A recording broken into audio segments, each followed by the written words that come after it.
Hello friends, તો આજે આપણે ફરાળી ચેવડો બનાવીશું અને એ પણ આપણે બટાકામાંથી એકદમ ક્રિસ્પી એવો ફરાળી ચેવડાને તૈયાર કરશું. તો ચાલો આપણે શરૂઆત કરી દઈએ. તો સૌથી પહેલાં આપણે અહીંયા 3 નંગ બટેટા લઈ લીધા છે અને મેં એકદમ સરસ છાલ ઉતારીને તેને આવી રીતે આપણે સ્લાઈસ કરી લેશું. બટાકાની બધી જ સ્લાઈસ થઈ ગયા બાદ હવે તેને આપણે એકસરખી તેને ગોઠવી દઈશું. ત્યારબાદ એકસરખી ગોઠવાઈ જાય હવે તેને આપણે કટ કરી લેશું. તો આપણે આ બટાકાના ચેવડાને એક અલગ રીતથી બનાવીએ છીએ. આપણે બટાકાને ખમણતા નથી, તેને આપણે સ્લાઈસ કરીને આવી રીતે કટ કરીએ છીએ, જેથી કરીને એકદમ લચ્છેદાર આપણા બટાકાની ચિપ્સ તૈયાર થઈ જશે.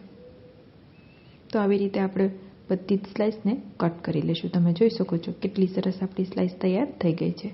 ફરીથી આવી રીતે એકવાર તમને બતાવી દઉં છું. તો આવી રીતે આપણે બધી સ્લાઈસ તૈયાર કરી લેશું અને આ સ્લાઈસને આપણે પાણીમાં એડ કરી દઈશું, જેથી કરીને કાળી ના પડે અને એકદમ સરસ ધોવાઈને તૈયાર થઈ જાય.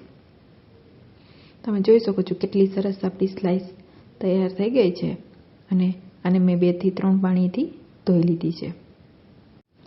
હવે તેને આપણે એક કપડામાં બધાને આપણે સૂકવી દઈશું અને આવી રીતે કોઈ પણ કપડાથી તેની ઉપરથી તેનું બધું જ પાણી આવી રીતે હળવા હાથેથી આપણે તેને લૂછી લેશું, જેથી કરીને તેનું બધું જ પાણી સુકાઈ જાય અને આપણે તળતી વખતે એકદમ ક્રિસ્પી તૈયાર થઈ જાય.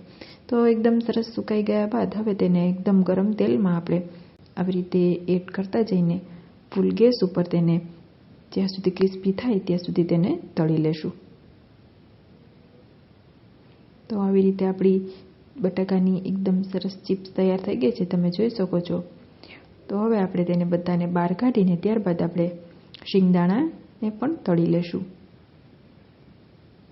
શિંગદાણા તળાઈ ગયા બાદ હવે આપણે આ શિંગદાણાને ચેવડામાં એડ કરી દઈશું.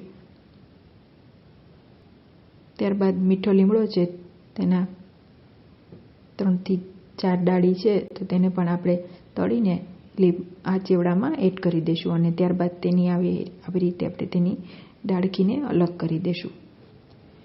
ત્યારબાદ આપણે ચેવડામાં દળેલી ખાંડ એડ કરીશું. 1 ચમચી જેટલી દળેલી ખાંડ અને સ્વાદ અનુસાર નમક એડ કરીશું.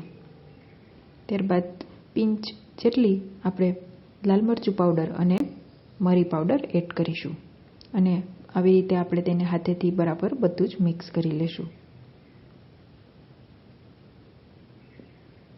આ ચેવડો ખાવામાં ખૂબ જ એવો ટેસ્ટી લાગે છે અને એકદમ બજાર જેવો જ બને છે અને એકદમ ક્રિસ્પી પણ તૈયાર થઈ જાય છે. તો એકદમ ઝડપથી તૈયાર થઈ જતો બટાકાનો ચેવડો તમે પણ એકવાર જરૂરથી ટ્રાય કરજો અને કેવો લાગ્યો તે જરૂરથી જણાવજો. થેન્ક યુ મિત્રો.